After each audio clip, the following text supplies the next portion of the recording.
Well, regularly on the channel, we get some unique and fun cars to drive for the day. I get them from Core Motor Cars here in Vancouver. So thanks to Core Cars for letting me have what is a very special E93 BMW M3.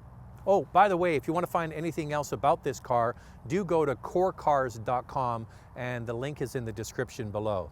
So this is an M3. This is the very last year of the V8 powered M3s. It's also a cabriolet. So the E90 was the M3 4-door, the E92 was the coupe, the 2-door, and this is the E93, the cabriolet. But what you're looking at here is not any average M3 convertible. This has a supercharger added onto it, and it was done just 700 kilometers ago. By the way, this car has 47,000 kilometers here in Vancouver, and the person that owned this car heavily modified it to get even more performance out of an already high performance car. So it's got a VF engineered supercharger under the hood. It's a VF 620 supercharger, also a full titanium exhaust system, and you can see the carbon tips around the back. Also, this car has H&R sports springs on it. In fact, the owner of this car has spent over $40,000 on upgrades to it to make it look different and go a lot faster. So we're going to do a 0 to 100 kilometer an hour run in this and just see how quick it is. It is a fall day here, but it's a beautiful fall day. Now, the owner of this car also likes carbon treatments. The rondelle on the front, instead of being blue and white, is actually carbon fiber. You see carbon fiber M3 down the side. Even kidney grills in the front have carbon fiber inserts. Same thing around the back. You see those carbon fiber exhaust tips on this titanium exhaust system. Even the rondelles in the center of the wheel caps are also carbon fiber. Now, we're only getting started with the carbon fiber updates. There's a whole lot more on the inside. I'll show you what we're dealing with on the inside, and then we'll fire this beast up. Well, the original owner of this car certainly liked carbon fiber on the outside and a whole lot of it on the inside. You see the custom carbon fiber steering wheel, Alcantara at 9 3, but carbon fiber above and below that, even the center of the steering wheel. There's custom special carbon fiber paddle shifters behind the steering wheel, and it extends all the way across the dash down through the center console as well. Now, one little thing I really do like is this an original equipment or a BMW head-up display. I didn't know that you could do this, but so this has retrofit head-up display from BMW. I guess you plug it in and it gives you the information. That's actually something I would consider doing if I had a BMW. Really cool little feature there. Of course, you get the iDrive system, you get the M buttons on the steering wheel that give you the performance pages, or basically the customized performance settings that you want for your M3. Other than the carbon finishes on the inside and that very cool head-up display, the interior is like a M3 cabriolet. Big bolstered seats, which are very, very comfortable, nice leather as well. So here's the part you've been waiting for. Let's... Sounds cool, right? All right, first things first, tunnel test.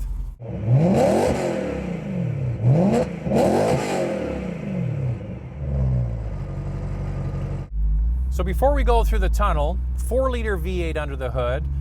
Originally, it's naturally aspirated. Now it's supercharged. VF Engineering claims over 414, it says 414 plus horsepower, 7-speed dual clutch transmission, and it's rear-wheel drive. So here we go, and we've got the titanium exhaust on the back. So let's go up here and...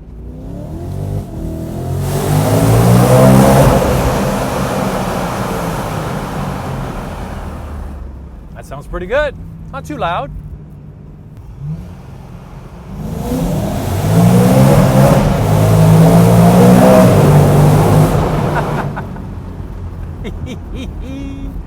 That's quick. Okay, we're gonna set up here and do the 0 to 100 kilometer an hour test. Now, it's kind of cold. It is November, and I've taken the traction control off, so I'm guessing we're just gonna have a lot of wheel spin, but let's get at it. Yeah, a lot of wheel spin.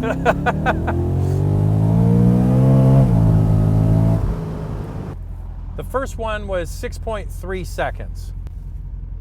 Okay, launch control, and yeah, it's having a hard time locking up.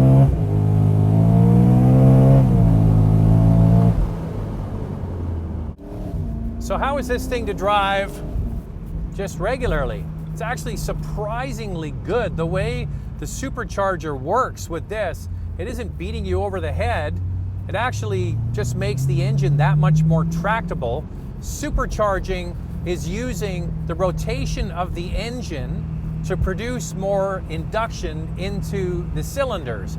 Unlike a turbocharger where you're actually relying on exhaust gases, so it's much more instantaneous power delivery, and that's why you would want it for a high performance car. So these lowering springs, I was expecting it to be crashy, but it's not at all. This car actually is really quite refined to drive. I just love the crispness of the dual clutch. So good. So the VF engineering supercharger that's in this, it's very well done. Like, it doesn't feel like, it feels factory, to be honest with you. It's so precise. It doesn't feel crude in any way. It feels as you would expect an M3 to drive, it just got more power. The only tell with this car, and you probably can't even hear it, I can hear it a little bit, is a whistle. There's a little whistle from the supercharger. Can you hear that at all? That's it. That's the only tell. So are E90, E92, and E93 M3s collectible? Oh yeah, they only made V8 powered M3s for one generation. That's this car. And it's a 4-liter V8, and this car with over 400 horsepower now with the supercharger attached to it is really quite a special vehicle.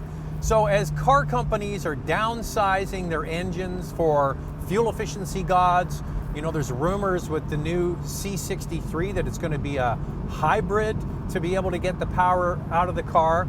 Well, that's going to be interesting to see as time goes by and there's less and less sort of V8 equipped muscle cars. A car like this certainly will be attractive to collectors. This is really well done. So I don't know anything about this VF engineering, but this is really well done. Like, I mean, it's perfectly seamless. It feels factory, and the exhaust sounds good. Neat car, really neat car, but doesn't beat you up. It's not crashing around. Now, carbon fiber isn't to everybody's taste. It's personally not what I would go for, but you know, a lot of enthusiasts like this look. It's on the outside and the inside, so you have to decide if you like it or not. But the engine and the way this drives is fantastic. Well, this is kind of a one-off M3. Somebody bought this car and certainly customized it, making it their very own, and then went the next step and made an already fast car even faster with the big supercharger under the hood. Thanks again to Core Motor Cars here in Vancouver. The link is in the description below for letting me borrow this car for the day. If you like these videos on the unique cars that I get from time to time, please subscribe, hit the notification bell, and we'll see you in the next one. Thanks a lot.